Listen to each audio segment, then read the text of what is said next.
Alors, mes amis, on commence ce matin avec un texte qui est très dense, qui est l'appel d'Abraham. Alors, Dieu l'appelle. Il nous appelle, puis il appelle Abraham, puis il nous appelle. Et lui, il répond, « Me voici ». Alors, c'est extraordinaire, hein? Il répond à cet appel de Dieu, qui lui dit, « Prends ton fils unique, celui que tu aimes, Isaac, et va au pays de Moria, et là, tu l'offriras en sacrifice sur la montagne que je t'indiquerai. » Bon, là, je sais pas si vous avez le goût de l'aimer, ce Dieu-là, là, mais moi, je le trouve un peu rough. Mais moi, je sais que ça m'est arrivé dans ma vie, et Dieu m'a appelé. Le premier appel par rapport à un fils, il m'a pas appelé à le sacrifier, il m'a appelé à le reconnaître. Puis j'ai dit, « Me voici », puis j'ai pris mon fils, puis je l'ai reconnu, puis on a fait l'autre ensemble, puis on habitait ensemble. Et savez-vous ce que je trouve le plus difficile et le plus beau et le plus grand dans la paternité? C'est qu'il a fallu que je le donne à Dieu pour qu'il puisse avoir une vie et un avenir, parce que si je ne l'avais pas cédé, il n'aurait pas pu se développer. Et moi non plus. Alors, l'appel que Dieu fait à Abraham, c'est l'appel qu'il fait, je dirais, à tout parent qui est appelé à offrir la vie qu'on lui confie et non pas à la retenir. Et c'est toute une image qu'on va avoir dans ce texte-là. Et quand on arrive à Abraham, Abraham, il répondit, « Me voici », c'est au moment où il est en train de sacrifier avec le couteau son fils. Et l'ange lui dit, « Ne porte pas la main sur l'enfant.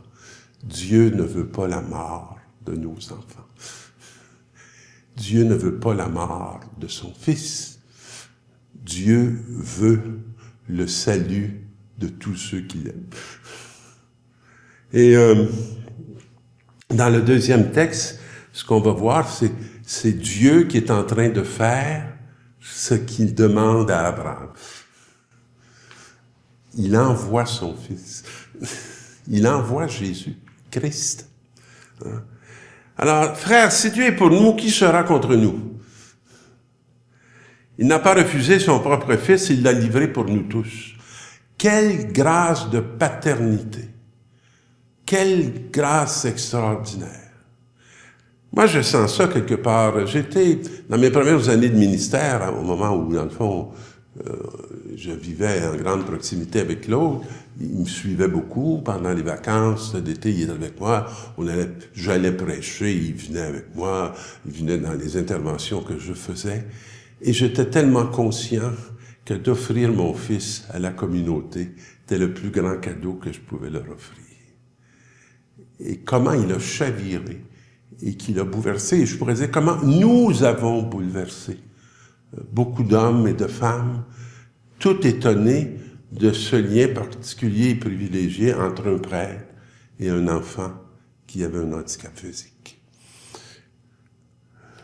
Comment ne pourrait-il pas, avec lui, ne pas nous donner tout? Alors, Dieu, il n'enlève pas la vie à Jésus. Il donne tout. Il livre tout. Il va au bout de lui-même, au bout d'un amour infini pour tous ces hommes qu'il reconnaît en Jésus-Christ.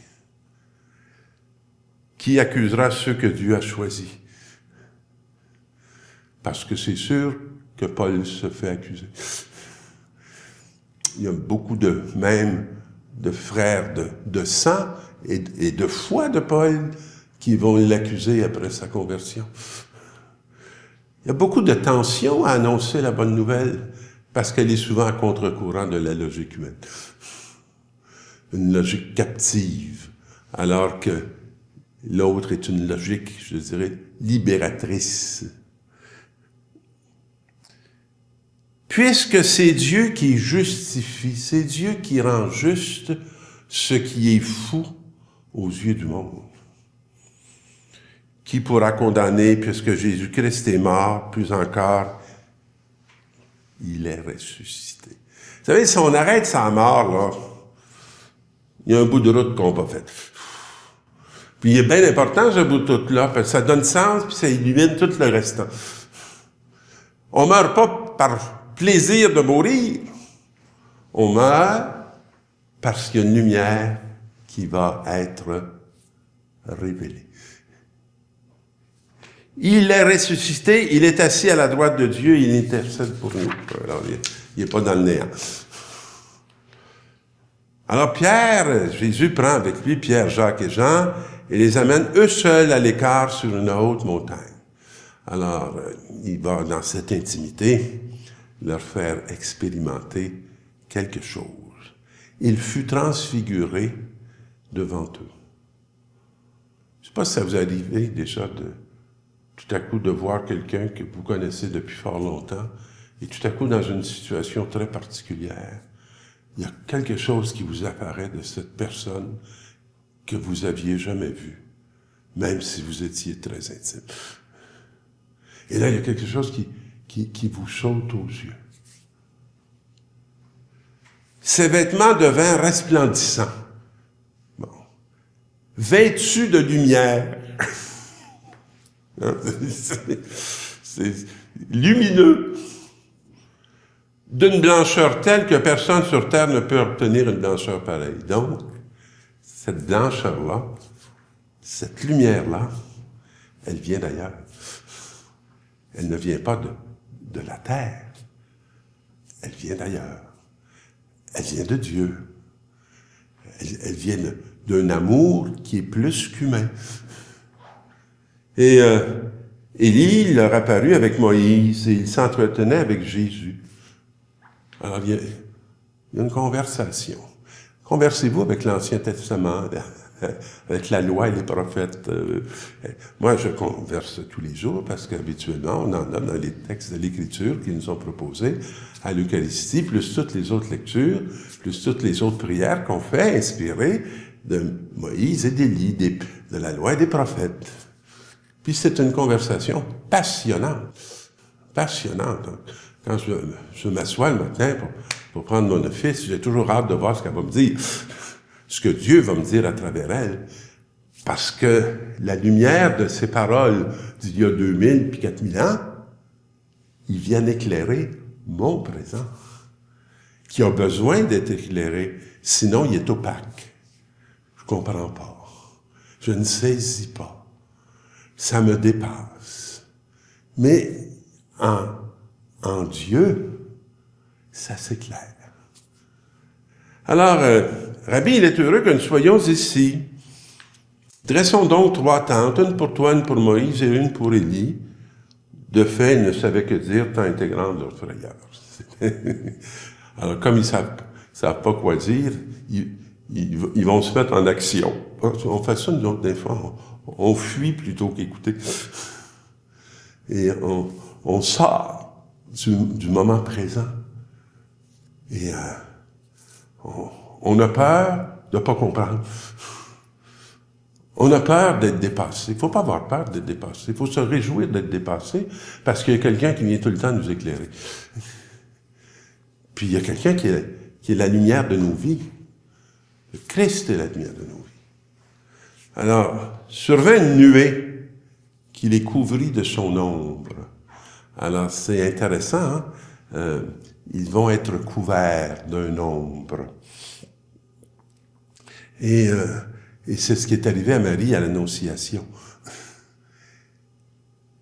L'Esprit Saint viendra sur toi. Il te couvrira de son ombre. Alors, il faut pas essayer d'être la lumière, il faut juste essayer d'être ceux qui sont couverts de la lumière de Dieu. Et de la nuée, une voix se fit entendre. Ça, c'est celui-ci est mon fils bien-aimé. Écoutez-le. C'est à nous là, que c'est dit. Écoutez-le. Pas toujours évident de se mettre à l'écoute de Jésus. Parce que parfois, les moments sont très intenses. On est dans la peur, et là, on n'est comme pas capable d'écouter, on est juste capable de demander qu'on prenne soin de nous. Mais c'est le temps d'écouter une parole plus grande, une lumière plus intense. Alors, regardant autour d'eux, ils ne virent plus que Jésus seul avec eux. C'est lui la lumière. La loi et les prophètes, ça nous conduit à la lumière. Mais c'est pas d'abord là la lumière. Elle n'est que la servante, le précurseur de la lumière. Alors, lui seul, c'est ce qu'on nous dit. Écoutez-le. Jésus leur défendit de raconter à personne ce qu'ils avaient vu avant que le Fils de l'homme soit ressuscité d'entre les morts. Voilà la lumière ultime, la résurrection. Et c'est la résurrection qui vient éclairer ce qui précède. Et sans la résurrection, ce qui précède n'est pas nécessairement lumineux. Ça nous échappe. Mais avec cette lumière nouvelle, tout prend sa place et tout prend son sens. Ils restèrent fermement attachés à cette consigne, tout en se demandant entre eux ce que voulait dire « ressusciter d'entre les morts ». Ils ne l'ont compris que quand c'est arrivé. Pour le restant, c'était dans leur tête, c'était raisonnable, mais ils ne comprenaient pas. Je vous souhaite de ressusciter le plus vite possible, pour que tout ce que vous ne saisissez pas de votre histoire reçoive la lumière définitive. Bonne résurrection.